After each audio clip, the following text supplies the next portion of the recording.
Helen Reddy and Judith Durham made hit after hit, becoming female trailblazers in their own right. And now one woman is bringing their stories and musical catalogue to life on stage in a new show. It's called Princesses of Pop, and the incredible woman behind it all, Nikki Bennett, joins us live in studio. Good morning. Nikki. Hey.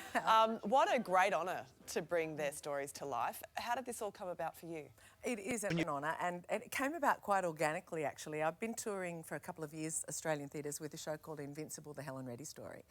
And I'd noticed that there was this gaping gap in the market for theatrical shows about Australian performers, and particularly Australian female performers. You know, there was a lot of shows about American performers, but so I wrote it and I produced it and I got it on stage, and now we're touring all over Australia with Amazing. it. So, yeah. It's a great idea as well, because these women are so, not only they're iconic, but politically they're really important too, Yes, because of how they moved, not only in some cases like the genre forward, but how they moved women's liberation forward. Absolutely, especially Helen Reddy. Yeah. Well, I mean, I think everybody knows her as a feminist icon and what she did writing that anthem of the whole feminist movement. But, you know, Judith Durham, even though she was far from a feminist, she was the first woman that went over and took Australian music as a female to the world, even though she didn't even want to be a pop star. She just sort of did it anyway, and yeah, they were very important and trailblazers, not just for women, but for Australian entertainers. Well, there had to be an element of grit about them back then to break through, right? 100%, and every single story of each of these women shows that grit. You know, although Judith didn't, because she didn't want to be a star, she sort of gave that up. She decided, no, I'm giving up all this fame and everything.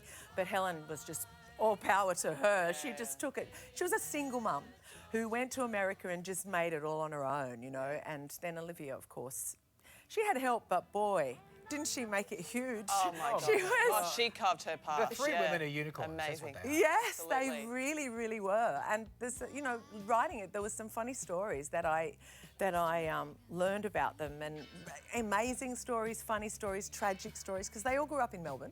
They all wanted to be famous singers, but their paths were all extraordinarily different. And that's what people take away from the show, just how much they don't know about these iconic Australians, I suppose. So did anything surprise you beyond that in the making of this, in diving into their histories and their stories? I didn't know much about Judith Durham before I started writing this. I grew up with Olivia, and my mum was a massive Helen Reddy fan, so I kind of grew up with Helen too. But Judith's story was very surprising, but there was a couple of really funny things I learned about each of them. Nobody would have thought about Judith Durham as a style icon, but she actually had a whole style movement, fashion movement named after her, which is amazing.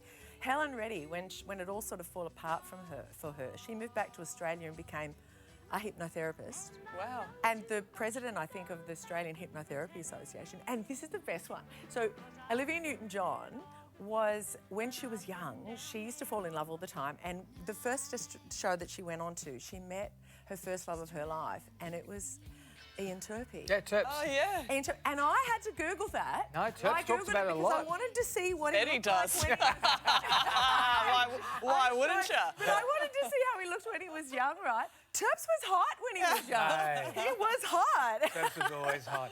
Hey, Nikki, great. Congratulations on this. Congrats. Melbourne's next for you. Melbourne's next to Palms, yeah. Go check Go it out, well. The Princess of Pop. Get tickets now. Head to the website on your screen. Good to see you. When we